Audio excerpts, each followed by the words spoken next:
Bienvenidos a esta exploración en profundidad. A menudo, los mercados financieros nos parecen, bueno, un torbellino, ¿no? Algo caótico, impredecible. Totalmente. Pero, ¿y si hubiera una lógica oculta? Una especie de juego, digamos, dirigido por grandes actores entre bastidores. Ajá. Hoy vamos a adentrarnos en las ideas de Richard Wyckoff, que fue un observador, bueno, increíblemente agudo de principios del siglo XX. Él intentó descifrar precisamente eso. Sí. Y no era solo un inversor más, ¿eh? Su experiencia en casas de brokerage, su contacto directo con gigantes, como los hermanos Warman, por ejemplo, le dieron una perspectiva, pues, privilegiada, casi como si estuviera dentro. Eso es. Y lo curioso es que las fuentes que manejamos hoy conectan sus ideas, que ya tienen un siglo, con traders actuales como Paco Gómez, lo que sugiere que, bueno, que siguen vigentes. Sorprende un poco. Así es. Y nuestra misión hoy, pues, es desentrañar los fundamentos del método Wyckoff. Es vital entender desde ya que no estamos hablando de un sistema mecánico de compra aquí, vende allá. No es eso. Vale, importante aclararlo. Es más bien una filosofía, una lente, ¿sabes? Una forma de interpretar el mercado. Wyckoff se obsesionó con leer las intenciones de lo que él llamaba el dinero profesional. El dinero inteligente, que se dice a veces. Exacto. Y creía poder hacerlo analizando exclusivamente dos cosas: la acción del precio y el volumen negociado. Nada más. Un enfoque minimalista, interesante. Pero vamos a dejar claro que no va de adivinar el futuro, ¿cierto? No hay bolas de cristal aquí. En absoluto. Para nada. La meta es, digamos, esbozar escenarios de probabilidad. Se basa en analizar lo que ya ha pasado, ¿no? La famosa izquierda del gráfico que siempre mencionan los traders. Claro. Señales, indicios de sus intenciones, y entonces, solo entonces, pues consideramos actuar. No intentamos adelantarnos a la noticia o al próximo movimiento. Entendido. Hoy vamos a explorar los conceptos clave, esa figura del gran jugador, sus maniobras típicas, las leyes que Wyckoff creía que regían el mercado y las herramientas básicas para intentar seguirle la pista. Perfecto. Pues entremos en materia. Una idea central en Wyckoff es la del operador compuesto, el composite operator. Suena un poco a personaje de novela, ¿no? ¿De verdad podemos pensar en el mercado como una sola mente? Bueno, es una metáfora potente, más que una descripción literal, claro. Wyckoff observó que, aunque hay muchísimos grandes inversores, fondos, bancos, fortunas privadas, y actúan de forma independiente, el efecto agregado de sus acciones, Vale. especialmente las de los mejor informados y con más capital, puede analizarse como si viniera de una única entidad inteligente. Este operador compuesto no es una persona real, es un modelo conceptual. Eso es. Representa la fuerza dominante del dinero inteligente. Entiendo. ¿El efecto conjunto? Eso es. Wyckoff fue testigo directo de cómo estos pools profesionales, como los llamaba él, orquestaba campañas deliberadas para mover los precios a su favor. Y tenemos ejemplos muy gráficos de eso, como la anécdota con los hermanos Wasserman. ¿Cómo funcionaba exactamente esa manipulación? Suena fuerte. Pues Wyckoff lo vivió desde dentro, ¿sí? En una ocasión, Edward Wasserman se enteró por el propio JP Morgan de que este último estaba acumulando acciones de la ferroviaria Reading. Información privilegiada, claro. Totalmente. ¿Y qué hizo Wasserman? Usó esa información para comprar él mismo y, esto es crucial, avisar a sus clientes más ricos para que hicieran lo mismo. Toda esa demanda, concentrada y coordinada, pues claro, disparó el precio. Beneficios masivos para el círculo interno. Vaya. Y en otro caso, con Southern Railway, Wasserman y sus socios empezaron a comprar activamente para animar la cotización, ¿sabes? Para que se viera movimiento. Exacto. Cuando estas compras aparecieron en la cinta, el ticker tape de la época, miles de pequeños inversores, atraídos por ese movimiento, se lanzaron a comprar, justo cuando Wasserman y su grupo empezaban a venderles sus acciones. Les colocaban el papel, como se dice. Justo, materializando sus ganancias. Manipulación pura y dura, aprovechando la psicología de masas. Wyckoff tenía una frase bastante directa sobre esto, ¿no? Algo sobre entender el juego de este hombre compuesto. Sí, viene a decir algo así como que este composite man opera tras el telón, manipulando la acción. Si no eres capaz de entender su juego, pues estás destinado a perder. Pero si logras descifrar sus intenciones, puedes posicionarte para ganar mucho dinero. La clave es entender que el precio no siempre refleja solo los fundamentales, ¿no? Sino también estas maniobras. Exactamente, esa es la idea central. Y estas maniobras, estas campañas orquestadas, se manifiestan principalmente a través de dos procesos clave que identificó Wyckoff: acumulación y distribución, que entiendo son como una expansión de las fases que ya había descrito Charles Dow. Efectivamente, son una elaboración sobre eso. La acumulación es el proceso por el cual los profesionales compran grandes cantidades de un activo que consideran infravalorado, pero lo hacen de forma sigilosa a precios bajos. Poco a poco. Claro, absorben la oferta que viene de los inversores menos informados, las manos débiles, que a menudo venden presas del pánico en las caídas o por puro aburrimiento en fases laterales. El objetivo del profesional es hacerse con mucho stock sin provocar una subida prematura del precio. Quieren comprar barato. Y la distribución, pues, sería lo contrario, imagino. Venderlo acumulado cuando el público general se anima a comprar. Exacto. Durante la distribución, los profesionales venden metódicamente los activos que acumularon antes. Lo hacen a precios altos, aprovechando el optimismo, la euforia o las buenas noticias que finalmente atraen a los inversores amateurs. Esas manos débiles que llegan tarde a la fiesta. El último euro que lo gane otro, ¿no? Algo así. El objetivo es deshacerse de todo su inventario antes de que el precio caiga y hacerlo de forma ordenada, para no provocar ellos mismos el desplome. Vender caro y sin causar pánico. La historia de Jesse Livermore y su operativa con el algodón es un ejemplo. Bueno, de libro de acumulación, ¿verdad? Es un caso paradigmático, sí, el que relata Lefebvre. Livermore observó un pánico vendedor brutal en el algodón de julio. Mientras todo el mundo vendía desesperado, él vio una oportunidad. Vio la sangre en la calle. Y empezó a comprar masivamente. Iba totalmente contra la multitud. Acumuló una posición gigantesca, unas 120.000 balas de algodón. Compraba silenciosamente mientras reinaba el pánico. ¡Qué temple! Luego, para confirmar que la oferta flotante se había agotado, que ya no quedaba gente queriendo vender a esos precios, hizo una compra de prueba. Una compra fuerte justo antes del cierre, un sábado. El precio subió fácil, sin apenas resistencia. Un testeo del mercado. Exacto. Eso le confirmó que el camino alcista estaba despejado, que ya no había vendedores. Increíble sangre fría, sí. Ir contra la corriente así. Pero luego viene la otra parte.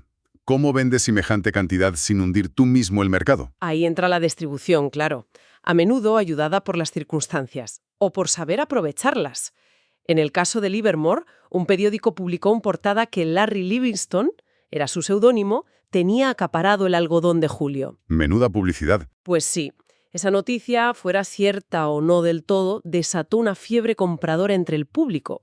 El propio mercado creó la demanda masiva que Livermore necesitaba para poder vender sus, para entonces ya eran 140.000 balas. Madre mía. Pudo venderlas rápido y a precios óptimos. Como él decía, a veces no puedes salir cuando quieres, sino cuando el mercado te da la oportunidad, ¿no? Una lección en sí misma. Y entiendo que estas fases de acumulación y distribución son las causas que luego dan lugar a las tendencias que vemos. El marking up, la tendencia alcista, y el marking down, la bajista. Precisamente, son el resultado lógico, el efecto que vemos en el gráfico después de que el dinero inteligente haya preparado el terreno en la fase anterior. La causa precede al efecto. Esto nos conecta directamente con las 3 leyes fundamentales que Wyckoff formuló para intentar descifrar estas maniobras. Son como las reglas del juego que él observó. Son sus herramientas conceptuales, sí, para interpretar la acción del mercado. La primera es la ley de oferta y demanda. El pilar de todo. La más básica. Si la demanda supera a la oferta, el precio sube.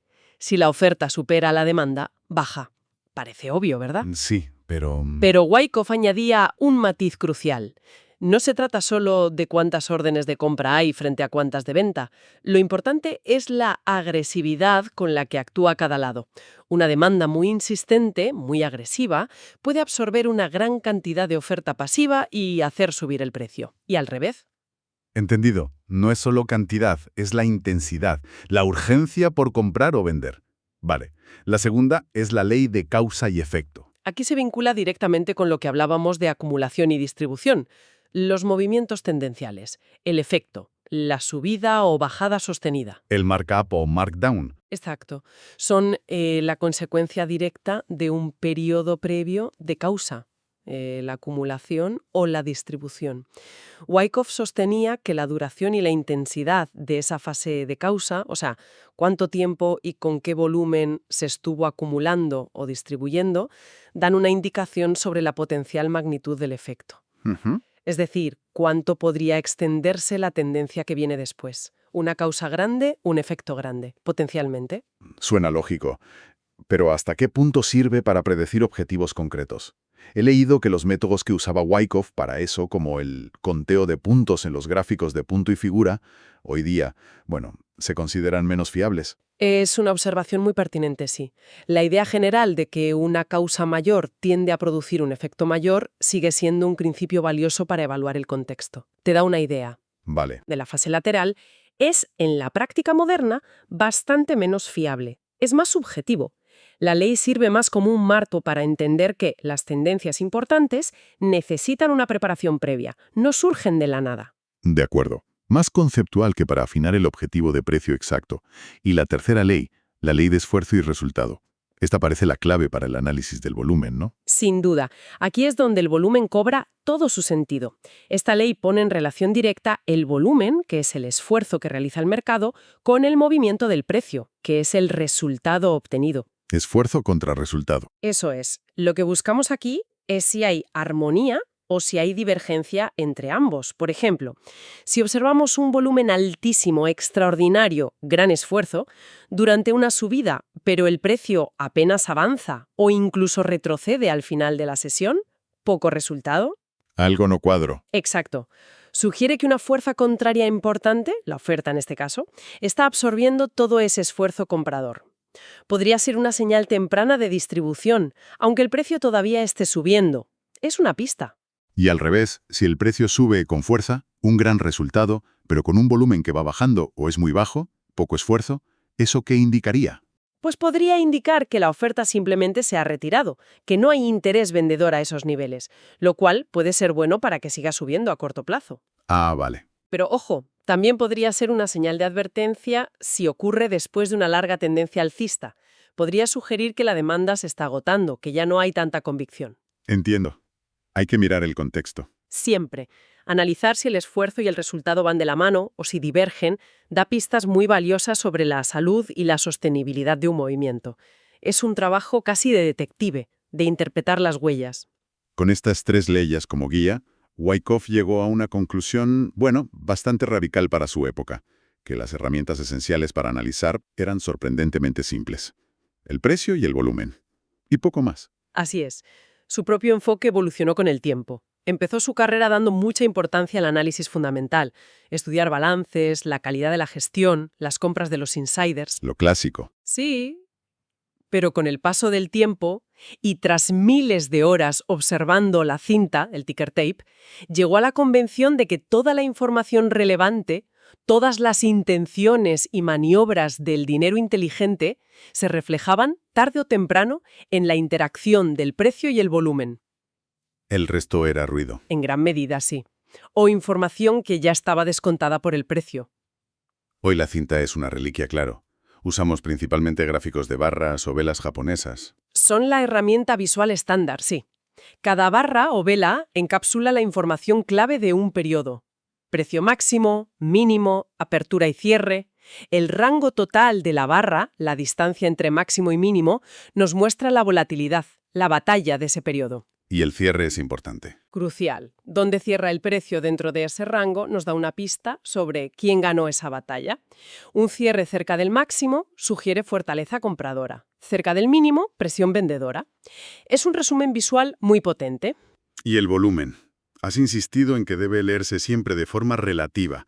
¿Por qué es tan importante ese matiz? No vale el número absoluto. Es fundamental, sí. Un volumen de, 1 millón de acciones negociadas no significa nada por sí solo. Es mucho, es poco, depende. Claro. Hay que compararlo siempre con el volumen promedio reciente para ese mismo activo y en circunstancias similares. Un volumen alto rompiendo una resistencia clave tiene una implicación muy diferente a un volumen igual de alto apareciendo en un soporte después de una caída fuerte. Entendido. El contexto lo es todo. Y además hay factores que influyen. La hora del día, las aperturas y cierres suelen tener más volumen, el día de la semana, si hay noticias macroimportantes. Por eso, nunca miramos el número absoluto, sino su significado en relación al contexto inmediato y reciente. ¿Es anómalo? ¿Confirma el movimiento o lo contradice? Tiene todo el sentido. Las fuentes también mencionan los gráficos de punto y figura, aunque son menos comunes hoy en día, creo. ¿Qué aportaban según Wyckoff? Wyckoff los utilizaba bastante, sí. Sobre todo para filtrar el ruido del tiempo y de los pequeños movimientos de precio que no considera significativos. Estos gráficos solo registran movimientos de precio de una cierta magnitud, ignorando cuánto tiempo tarda en producirse. Se centran solo en el precio. Exacto. Y esto ayuda a visualizar más claramente las fases laterales, acumulación o distribución, frente a las fases tendenciales. También ayudan a identificar niveles de soporte y resistencia importantes de forma más objetiva. Interesante. Aunque hoy no vamos a profundizar en cómo se construyen o en los cálculos de objetivos que Wyckoff hacía con ellos, que, como dijimos antes, son menos fiables hoy día, es útil saber que existen como una herramienta complementaria. Te dan una perspectiva diferente del precio. Y finalmente, dentro de las herramientas, está la idea del análisis multidimensional o de múltiples marcos temporales. ¿Por qué mirar gráficos diarios, horarios y de 5 minutos a la vez? ¿No puede llevar eso a una parálisis por exceso de información? Es un riesgo, sí, si no se hace con un propósito claro. La idea de Wyckoff era buscar la confluencia, entender el contexto general. Si estás pensando en una operación a corto plazo basándote en un gráfico de 5 minutos, que sería tu dimensión operativa, El día a día, digamos. eso es, necesitas saber cuál es la tendencia dominante en el gráfico horario, tu dimensión táctica, y en el diario, la dimensión estratégica. Una señal de compra en 5 minutos tiene muchas más probabilidades de funcionar si la tendencia en los gráficos superiores también es alcista. Ir a través de la marea principal. Exactamente. Intentar operar en corto en 5 minutos cuando el gráfico diario está en una fuerte tendencia alcista es como nadar contracorriente. Puedes lograrlo, pero es mucho más difícil y arriesgado. Se trata de alinear las probabilidades a tu favor, de buscar que el viento sople a favor en todas las dimensiones relevantes. Bien, hemos cubierto los pilares del método, los conceptos clave, pero surge la pregunta inevitable.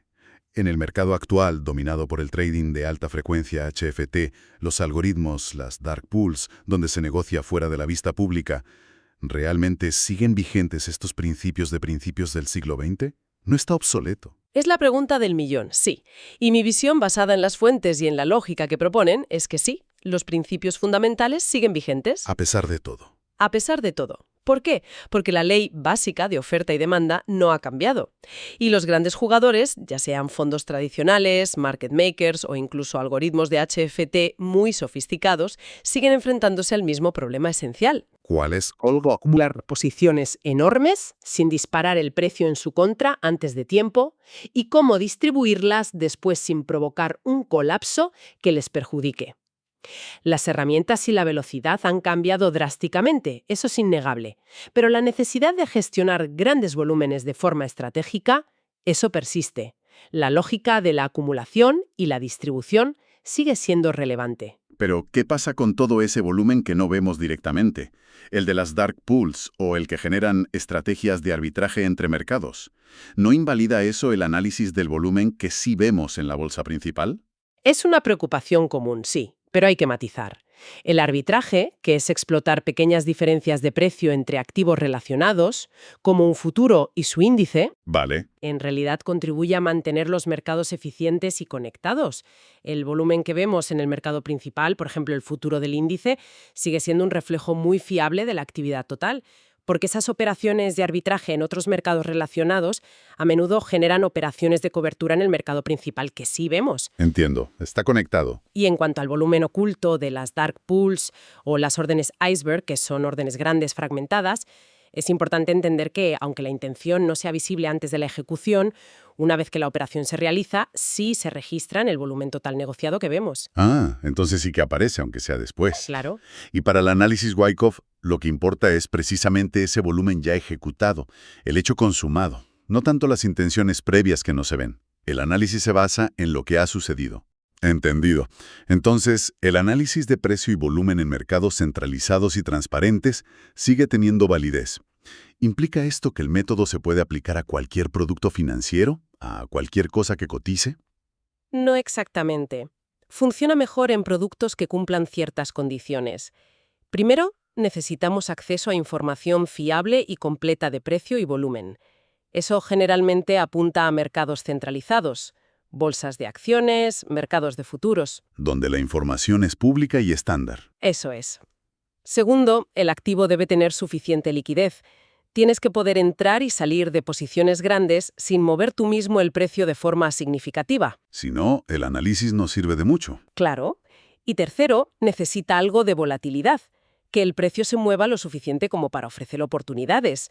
Si algo está plano durante meses, pues poco hay que analizar ahí con Wyckoff. Vale.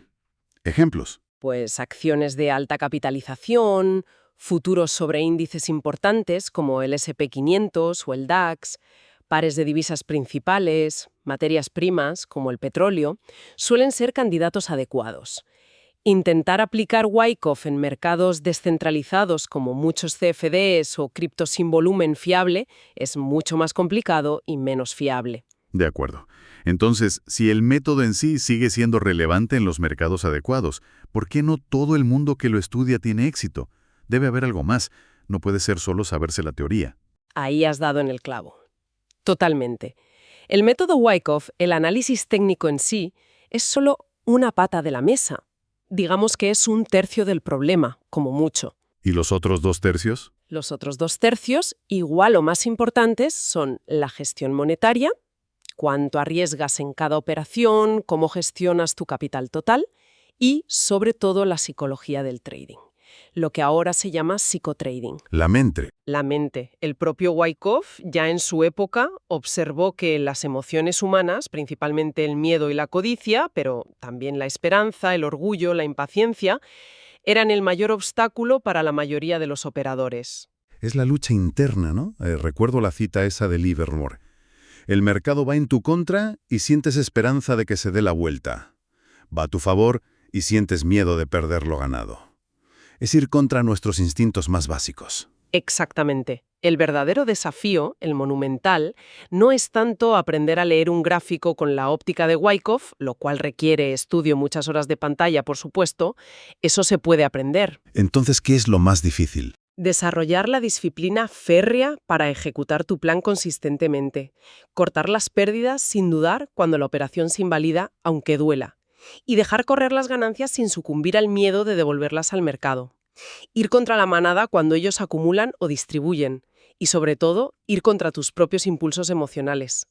Eso es lo increíblemente difícil. Ahí es donde la mayoría falla estrepitosamente. Entonces, resumiendo un poco la esencia, el método Wyckoff nos ofrece una perspectiva, un marco conceptual para intentar leer las intenciones del dinero inteligente.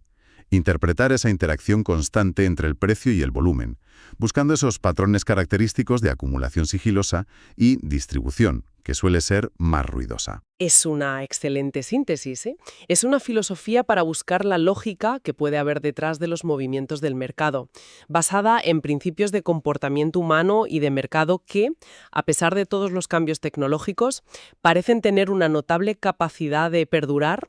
Pero, y creo que esto es crucial dejarlo muy claro, no es ningún sistema mágico ni un atajo para enriquecerse rápidamente, ¿verdad? Para nada. Quien busque eso aquí se equivoca de sitio. Requiere un estudio serio, muchísima práctica observando gráficos, desarrollando criterio. Horas y horas. Y lo que quizás es más difícil, como decíamos, una autodisciplina y un control emocional que muy pocos consiguen mantener consistentemente a lo largo del tiempo. Totalmente de acuerdo. Es un camino exigente y que requiere un compromiso a largo plazo. No es para impacientes. Definitivamente no. Y esto nos deja con una reflexión final para nuestra audiencia. Sabiendo que los mercados pueden operar bajo estas dinámicas, con estas posibles, maniobras institucionales, y reconociendo que nuestras propias emociones son, quizás, nuestro mayor adversario al interactuar con ellos, ¿cómo cambia esto la forma en que uno podría interpretar las noticias financieras o los movimientos diarios que vemos en los precios? Es una buena pregunta. O planteado de otra forma, pensando en esas 3 claves del éxito método, gestión monetaria y psicología, ¿Cuál de ellas resuena ahora como el mayor obstáculo personal a superar después de haber explorado estos principios de Wyckoff? Una pregunta para la reflexión individual de cada uno.